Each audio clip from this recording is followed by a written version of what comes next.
సాయిరామ్ 1967 సంవత్సరం జూన్ నెల సనాతన సారథిలో డాక్టర్ సూరి భగవంతం గారు ప్రశాంత్ విద్వన్ మహాసభ మద్రాసులో 24/4/67న ఉపన్యసించినటువంటి భాగం నుంచి కొంత భాగం తెలుసుకుందాం. సాయిరామ్.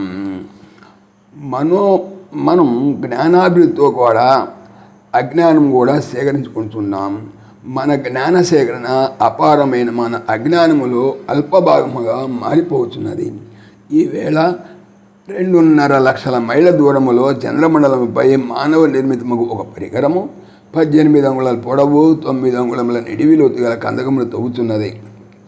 వైజ్ఞానికులు ఈ పెక్కు అద్భుత కార్యములు చేయుచు విజ్ఞాన శాస్త్రమును విస్తరిస్తున్నారు. కానీ వీరికి జ్ఞానము వేరనియు వివేకము వేరనియు తెలియను. వివేకము మనకు కాలమానముగా భగవాన్ బాబా వారి వంటి భగవత్ స్వరూపుల నుండి అటువంటి ప్రత్యేక హేతువులే మనకు లభ్యమవుతున్నది. ఇక మతము గురించి చెప్పుటకు ముందు నేను ఎప్పుడునూ ఒక దొంగ వర్తకుని కథను చెప్పుచుందను.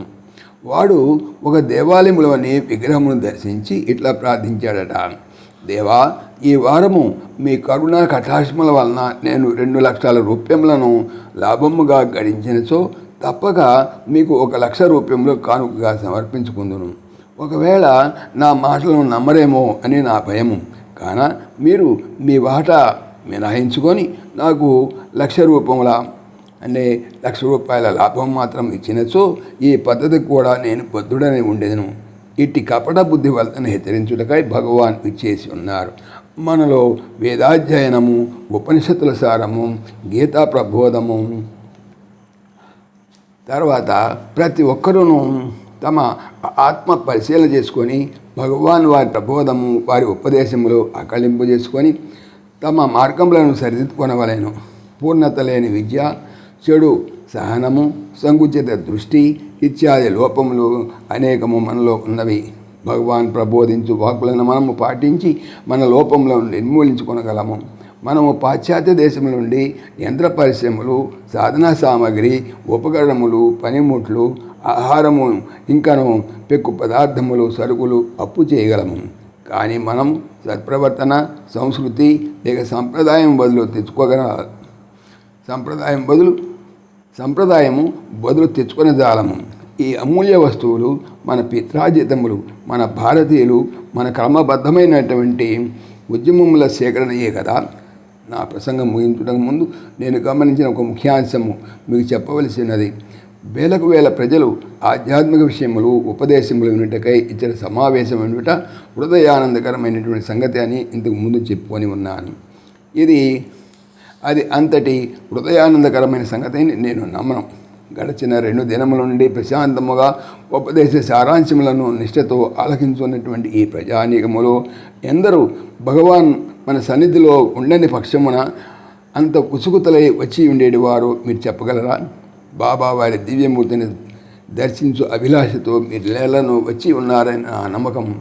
వారు మీ హృదయమును కదిలించి మీలో ఉన్నటువంటి అపనకములనేటువంటి వేళ్లను పెగిలించి వేసి జ్ఞానోదయమును చేర్చి ఉన్నారు కదా.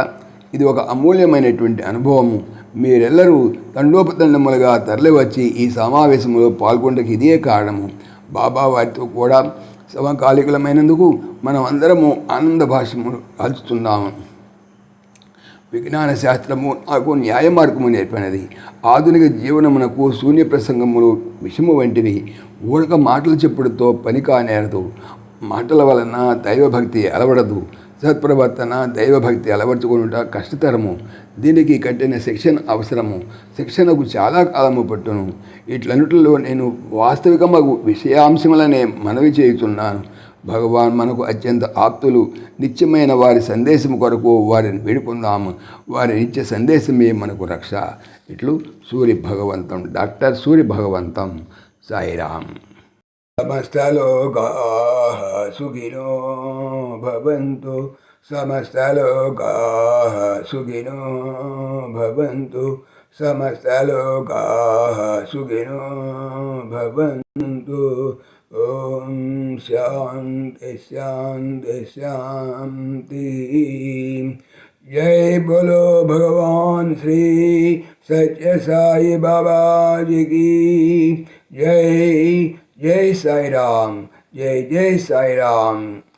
ఆత్మీయులకు మనవి, ఈ ఛానల్తో పాటుగా లెరన్ భగవద్గీత లైవ్ గీత అనేటువంటి భగవద్గీతకు సంబంధించినటువంటి ఛానల్ను స్వామి నా చేత చేస్తున్నారని మీకు తెలియజేపరుస్తున్నాను.